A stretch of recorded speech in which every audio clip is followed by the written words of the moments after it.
শ্রীকৃষ্ণ চৈতন্য প্রভু জীবে দয়া করি, সপার্ষদস্য ধাম সহয়াবতরি। হরে কৃষ্ণ, ধন্যবাদ, প্রণাম। আমরা চৈতন্য চরিতামৃতের আদি লীলায় আছি, দ্বাদশ পরিচ্ছেদ চলছে। আজকে আমরা শ্লোক সংখ্যা 18 থেকে আরম্ভ করব। চৈতন্য চরিতামৃতম আদি 12.18 onwards। 18 নম্বর শ্লোক। কৃষ্ণ মিশ্র নাম আর আচার্য তনয়,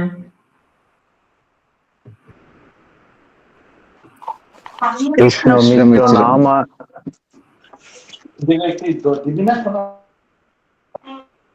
চৈতন্য গোসাই বৈশে যার হার হৃদয়ে।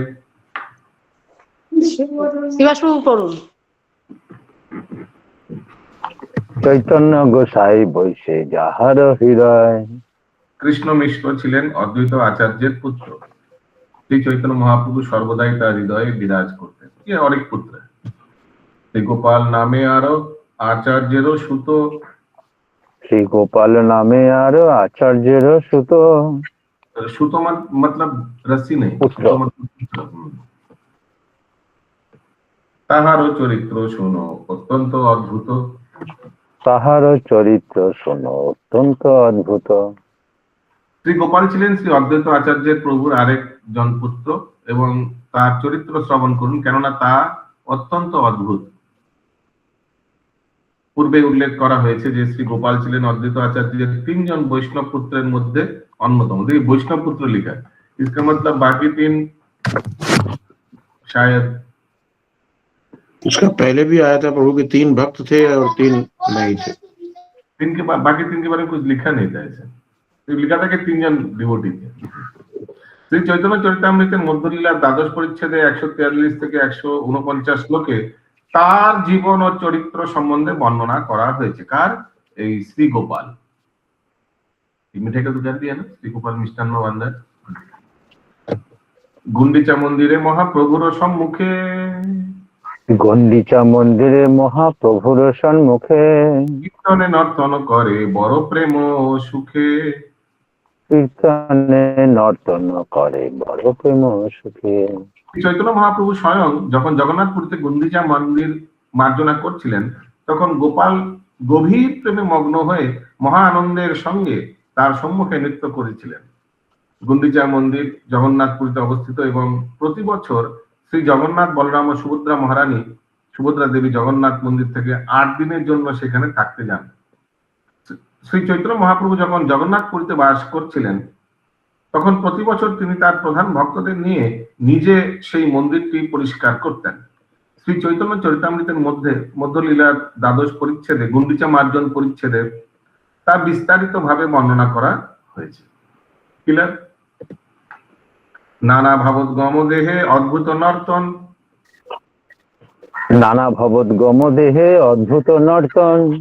2 গোসাই হরি বলে আনন্দিত মন, 2 গোসাই হরি বলে আনন্দিত মন। নাচিতে গোপাল হইল মূর্ছিত, নাচিতে নাচিতে গোপাল হইল মূর্ছিত। পড়িল দেহে নাহিক সম্বিত, ঘুমেতে পড়িল দেহে নাহিক সম্বিত। দুঃখিত হইলা আচার্য পুত্র কোলে লইয়া, দুঃখিত হইলা আচার্য পুত্র কোলে লইয়া। রক্ষা করে নৃসিংহের মন্ত্র পড়িয়া, রক্ষা করে নৃসিংহের মন্ত্র পড়িয়া। নানা মন্ত্র পড়েন আচার্য না হয় চেতন, নানা মন্ত্র পড়েন আচার্য না হয় চেতন। আচার্যের দুঃখে বৈষ্ণব করেন ক্রন্দন, আচার্যের দুঃখে বৈষ্ণব করেন ক্রন্দন। তিনি যখন অদ্ভুত ভাবে নৃত্য করছিলেন, তিনি মানে শ্রী গোপাল जो अद्वैताचार्य के पुत्र है, ठीक है, कहाँ नृत्य करा था? गुंडीचा में। তখন তার দেহে নানা প্রকার ভাবের উদয় হয়। তখন শ্রী চৈতন্য মহাপ্রভু ও অদ্বৈত প্রভু অন্তরে আনন্দিত হয়ে হরিধ্বনি দিতে লাগেন। নাচতে নাচতে গোপাল মূর্ছিত হয়ে ভূমিতে পতিত হন এবং তার চেতনা লোপ পায়।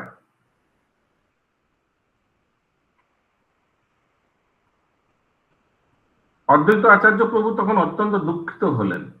চেতনা লোপ পায় মানে অচেতন हो गया, अनकॉन्शियस, ठीक है। कौन? छोटा ये पुत्र श्री गोपाल। তিনি তার পুত্রকে কোলে নিয়ে নেন, কোলে তুলে নেন এবং তাকে রক্ষা করার উদ্দেশ্যে নিঃসিংহ মন্ত্র উচ্চারণ করতে শুরু করেন। দেখি কে বলুন তো ইন্দ্রাণী মাতাজি নিঃসিংহ মন্ত্র।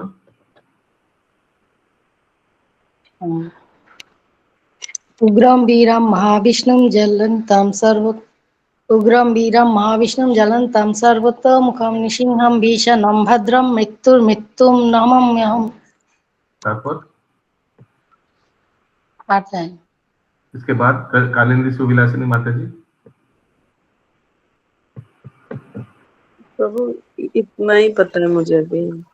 इसके बाद सुधामय वल्लभी माताजी। जय नृसिंह जय नृसिंह जय जय नृसिंह प्रहलादेश जय पद्म मुख पद्म भृंग। ঠিক আছে। অদ্বৈত আচার্য তখন নানা রকম মন্ত্র উচ্চারণ করলেন, কিন্তু গোপালের চেতনা ফিরে এলো না। তখন আচার্যের দুঃখ দেখে সেখানে সমবেত সমস্ত বৈষ্ণবেরা ক্রন্দন করতে শুরু করলেন। তবে মহাপ্রভু তার হৃদয়ে হস্ত ধরি উঠহ গোপাল কইল বল হরি হরি।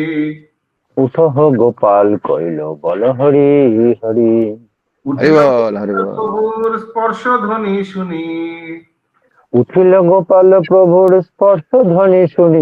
আনন্দিত হইয়া সবে করে হরিধ্বনি। হরি বল।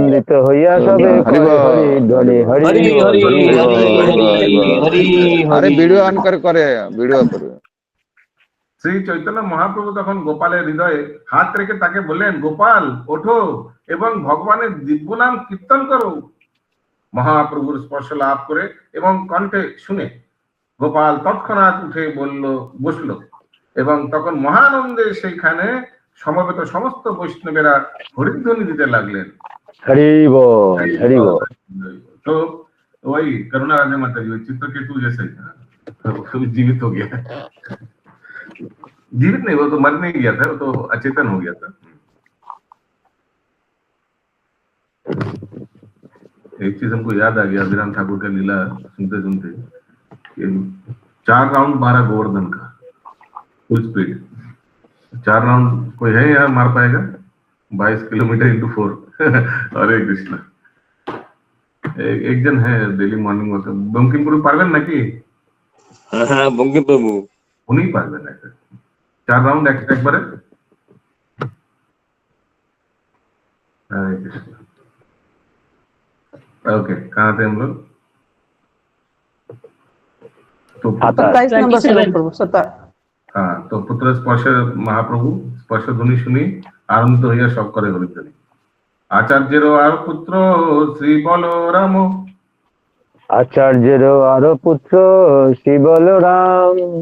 আর পুত্র স্বরূপ শাখা জগদীশ নাম। আচার্যের আর অন্যান্য পুত্ররা হচ্ছেন শ্রী বলরাম, স্বরূপ ও জগদীশ।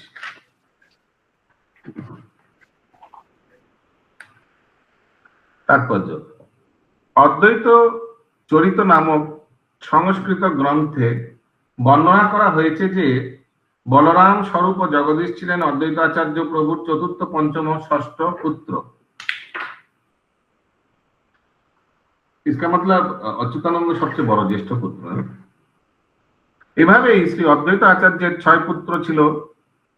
বলরাম, স্বরূপ ও জগদীশ ছিলেন গৌর বিমুখ, স্মার্ত বা মায়াবাদী, তাই বৈষ্ণব সমাজ তাদের পরিত্যাগ করেছিলেন। কখনো কখনো মায়াবাদীরা বিষ্ণু পূজা করে বৈষ্ণব হওয়ার ভান করে, কিন্তু শ্রী বিষ্ণুকে তারা পরমেশ্বর ভগবান বলে বিশ্বাস করে না, কেননা তারা মনে করে যে শিব, দুর্গা, সূর্য ও গণেশ এই সমস্ত দেবতারাও বিষ্ণুর সমপর্যায় ভুক্ত। তাদের বলা হয় পঞ্চ উপাসক, স্মার্ত, এবং তাদের কখনো বৈষ্ণব বলে গণনা করা উচিত নয়। বলরামের 3 পত্নী ও 9 পুত্র ছিল। তার প্রথম পত্নীর সর্বকনিষ্ঠ পুত্রের নাম মধুসূদন গোস্বামী। তিনি ভট্টাচার্য উপাধি গ্রহণ করে স্মার্ত ধর্ম গ্রহণ করেছিলেন। শ্রীল ভক্তি সিদ্ধান্ত সরস্বতী ঠাকুর বলেছেন যে গোস্বামী ভট্টাচার্যের পুত্র শ্রী রাধামোহন গোস্বামী ভট্টাচার্য নাম গ্রহণ করে গৃহত্যাগীদের উপাধি গোস্বামী শব্দের অবমাননা করেন।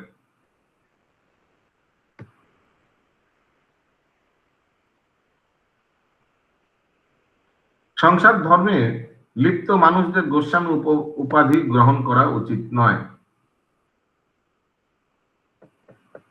समझ में आ रहा है? जो संसार धर्म करे उसको क्या गोस्वामी? गोस्वामी माने जो वैरागी है, तो संसार में लिप्त है, उसको गोस्वामी नहीं एक्सेप्ट करना चाहिए टाइटल। श्रील भक्ति सिद्धांत सरस्वती ठाकुर जाति गोस्वामीদের স্বীকৃতি দেননি, কেননা जाति गोस्वामी समझ में आया, जो जन्म से माने ब्राह्मण कुल में जन्म लिया वैसे उनको स्वीकृति नहीं दिया। किसी को पदवी में अगर गोस्वामी लिखा हुआ है, কেননা তারা শ্রী চৈতন্য মহাপ্রভুর প্রধান পার্ষদ ষড় গোস্বামীদের অনুগত নন। हाँ समझ में आया? इसलिए स्वीकृति नहीं दिया। শ্রী চৈতন্য মহাপ্রভুর শিষ্য পরম্পরায় এই ষড় গোস্বামী হচ্ছেন শ্রীল রূপ গোস্বামী, শ্রীল সনাতন গোস্বামী, শ্রীল রঘুনাথ ভট্ট গোস্বামী, শ্রীল গোপাল ভট্ট গোস্বামী, শ্রীল জীব গোস্বামী ও শ্রীল রঘুনাথ দাস গোস্বামী। শ্রীল ভক্তি সিদ্ধান্ত সরস্বতী ঠাকুর বলেছেন যে গৃহস্থ আশ্রম হচ্ছে ইন্দ্রিয় তর্পণের এক প্রকার অনুমোদন। হরে কৃষ্ণ প্রভুজি, এই প্যারাটার আপনি আরেকটা ছেড়ে গেছেন।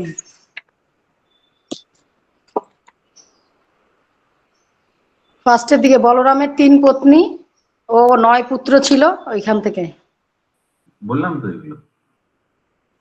না, তারপরে ওই যে এইটা তো শুনলাম না যে ওই গোস্বামী ভট্টাচার্যের পুত্র শ্রী রাধারমন গোস্বামী ভট্টাচার্য নাম গ্রহণ করে গৃহত্যাগীদের উপাধি গোস্বামী শব্দের অবমাননা করেন, এটা ভক্তি সিদ্ধান্ত সরস্বতী বলেছেন। হ্যাঁ, এই তো পড়েছি এগুলো। ও পড়েছেন। তাই গৃহস্থদের কখনোই গোস্বামী উপাধি গ্রহণ করা উচিত নয়। আমাদের আন্তর্জাতিক কৃষ্ণ ভাবনামৃত সংঘে কখনো কোনো গৃহস্থকে গোস্বামী উপাধি দেওয়া হয়নি। हाँ सही बात है ना। कभी किसी का टाइटल में दिया हुआ है क्या गोस्वामी? कोई दीक्षा के समय नहीं, कभी नहीं दिया है। दास दिया हुआ है, संन्यास लेने के बाद दिया हुआ है, जैसे गोपाल कृष्ण गोस्वामी महाराज।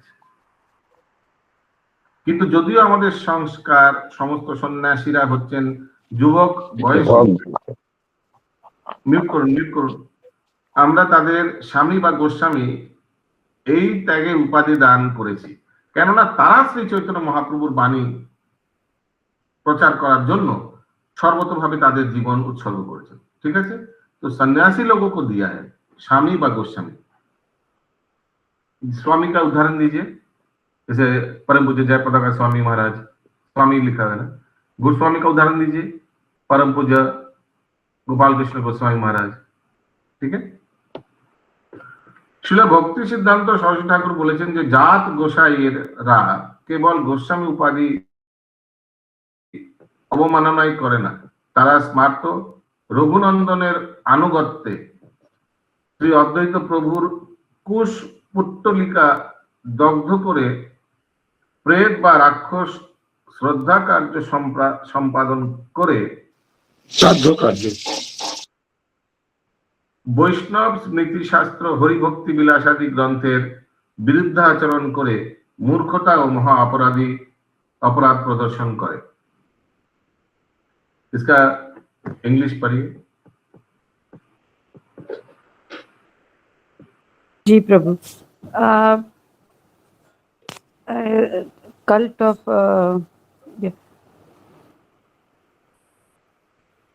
they last few lines are there. I've read it. ISKCON are young and all that. Srila Bhakti Siddhanta Saraswati Thakur mentions that not only do the householders caste Goswami disrespect the title Goswami, but also following the principles of the Smarta Raghunandana, they exhibit great foolishness by burning a straw image of Advaita Acharya in a Shraddha ceremony, thus acting like Rakshasas and disrespecting the Hari Bhakti Vilas, फिर से which is the guide for Vaishnavas. come back again, फिर से there is disrespect by straw वाला वो question पढ़िए. अच्छा, Sri Bhakti Siddhanta Saraswati Thakur mentions that not only do the householders caste Goswamis disrespect the title Goswami, एक second. but all तो भक्ति सिद्धांत सरस्वती ठाकुर बोला कि ऐसे जो कुछ जैसे बताया ना गृहस्थ लोग गोस्वामी टाइटल यूज कर रहे हैं तो उन लोग अवमानना तो गोस्वामी का माने नाम को एकदम ठीक से उन लोग का नहीं लेना चाहिए. तो उन लोग डिसरिस्पेक्ट कर रहे हैं गोस्वामी पदवी. सिर्फ वो नहीं, और एक भी कर रहा है. कौन और एक? not only they disrespect the title Goswami, but also following the principles of the Samartha Raghunandana. तो ये रघुनंदन का स्मार्त रघुनंदन का अनुगत्य, माने हमको तो लग रहा है ये रघुनंदन शायद कोई महाप्रभु भक्तों के स्मार्त माने जो जन्म से इनका जो अनुगत्य, इनका जो शिष्य लोग है, उन लोग भी ये गोस्वामी टाइटल का अवमानना कर रहे हैं. कैसे करते हैं उन लोग अद्वैत आचार्य का एक कुश पुट्टलिका घास का एक विग्रह बनाता है. कुश माने घास, पुट्टलिका माने पुतुल. तो अद्वैत आचार्य का घास पुतुल बना के क्या करता है? फिर से पढ़िए. They exhibit great foolishness by burning a straw image of Advaita Acharya in a Shraddha ceremony. श्राद्ध सेरेमनी में अद्वैत आचार्य का कुछ पुट्टलिका को जला देता है. ये जलाते हैं. मंत्र का होगा कुछ. हाँ, फिर क्या करता है? Thus acting like Rakshasas and disrespecting the Hari Bhakti Vilas, which is the guide for Vaishnavas. ठीक है, ऐसे कुछ करता है इन लोग, ये स्मार्ट रघुनंदन के जो फॉलोअर्स हैं. क्लियर? आगे बढ़े. শ্রীল ভক্তি সিদ্ধান্ত সরস্বতী ঠাকুর বলেছেন যে কখনো কখনো এই সমস্ত স্মার্ত ও জাত গোসাইরা বৈষ্ণব দর্শন সম্বন্ধে গ্রন্থ রচনা করে অথবা শাস্ত্রের ভাষ্য লেখে, কিন্তু শুদ্ধ বৈষ্ণবেরা অত্যন্ত সাবধানতার সঙ্গে সব সময় সেগুলি বর্জন করেন.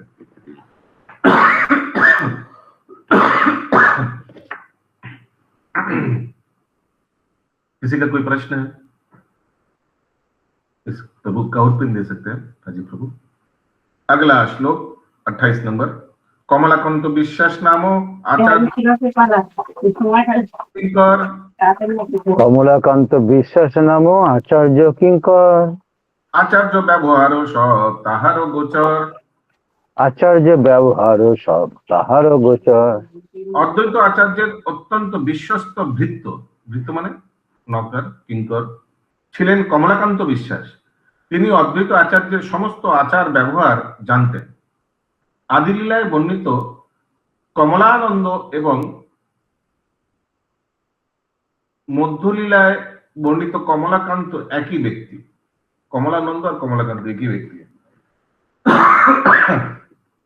কমলাকান্ত ব্রাহ্মণ বংশোদ্ভূত ছিলেন এবং তিনি ছিলেন শ্রী চৈতন্য মহাপ্রভুর অত্যন্ত বিশ্বস্ত সেবক. তিনি অদ্বৈত আচার্য প্রভুর বৃত্তরূপে মহাপ্রভুর সেবায় যুক্ত ছিলেন. যখন পরমানন্দ পুরী নবদ্বীপ থেকে জগন্নাথ পুরীতে যান, তখন তিনি কমলাকান্ত বিশ্বাসকে তার সঙ্গে নিয়ে যান এবং তারা দুইজনেই জগন্নাথ পুরীতে শ্রী চৈতন্য মহাপ্রভুকে দর্শন করতে যান. মধ্যলীলায় বর্ণিত হয়েছে যে শ্রী চৈতন্য মহাপ্রভু জনৈক ভক্ত ব্রাহ্মণ कमलाकांत परमानंद पुरी संगे जगन्नाथ पुरी गए, दोनों एक साथ गया था. ये लिखा हुआ. किसी का कोई प्रश्न है? समझ में आ रहा है क्या चल रहा है? नीलाचले तेहो एक पत्रिका लिखिया, नीलाचले तेहो एक पत्रिका लिखिया, प्रताप रुद्रेर पास दिलो पाठाइया, प्रताप रुद्रेर पास दिलो पाठाइया, এই পত্রীর কথা আচার্য নাহি জানে, এই পত্রীর কথা আচার্য নাহি জানে, কোন পাকে সেই পত্রী আইলা প্রভু স্থানে, কোন পাকে সেই পত্রী আইল প্রভু স্থানে, পত্রীতে লেখা আছে এই তো লিখন, সেই পত্রিতে লেখা আছে এই তো লিখন। ঈশ্বরত্বে আচার্যেরে করিয়াছে স্থাপন, ঈশ্বরত্বে আচার্যরে করিয়াছে স্থাপন। কিন্তু তার দৈবে কিছু হইয়াছে ঋণ, কিন্তু তার দৈবে কিছু হইয়াছে ঋণ। ঋণ শোধিবারে চাহি টঙ্কা শতদিন। ঋণ শোধিবারে চাহি টঙ্কা শতদিন। কমলাকান্ত বিশ্বাস যখন জগন্নাথপুরীতে ছিলেন তখন তিনি কাউকে দিয়ে একটি চিঠি মহারাজ প্রতাপ রুদ্রের কাছে পাঠিয়েছিলেন। সেই চিঠির কথা কেউ জানতো না, কিন্তু কোনো না কোনো ভাবে সেই চিঠিটি শ্রী চৈতন্য মহাপ্রভুর হস্তগত হয়। সেই চিঠিতে শ্রী অদ্বৈত আচার্যকে ভগবানের অবতার বলে প্রতিষ্ঠা করা হয়েছে, কিন্তু তাতে এও উল্লেখ করা হয়েছে যে ঘটনাক্রমে অদ্বৈত আচার্যের 300 টাকা মানে 300 रुपीज ऋण হয়েছে। মানে उस समय 500 साल आगे 300 रुपया মানে समझ रही कितना बड़ा। এবং কমলাকান্ত বিশ্বাস সেই টাকাটা দিয়ে ঋণ শোধ করতে চান, এবং কমলাকান্ত বিশ্বাস সেই টাকাটা দিয়ে ऋण शोध करते चान, वो देना चाहते हैं। अद्वैताचार्य का ऋण हुआ और उनका जो नौकर है कमलाकांत विश्वास वो इसको चुकाना चाहते हैं। कहूँ ना कि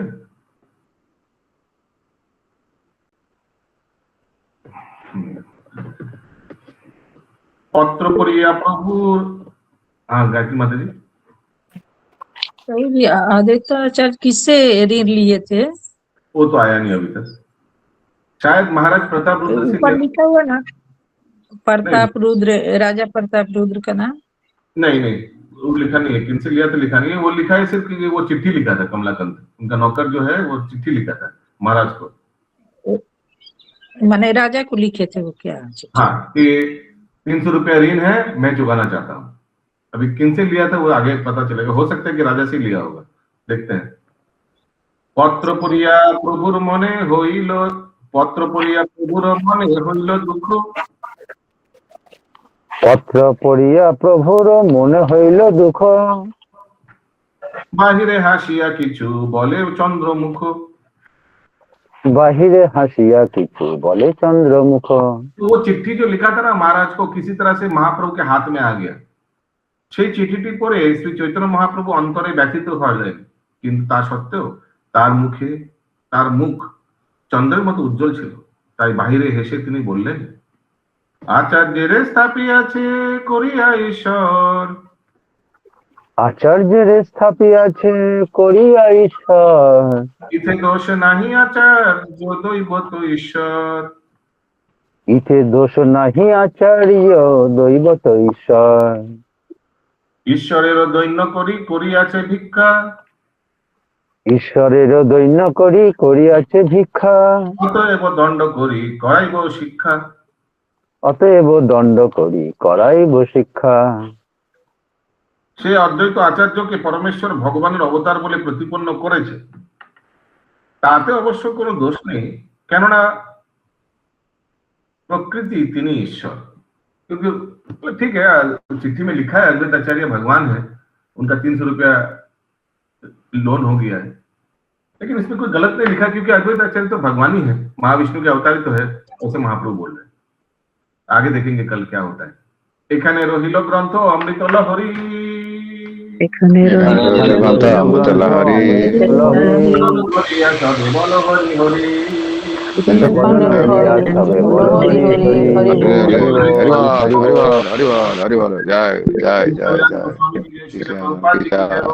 জয়।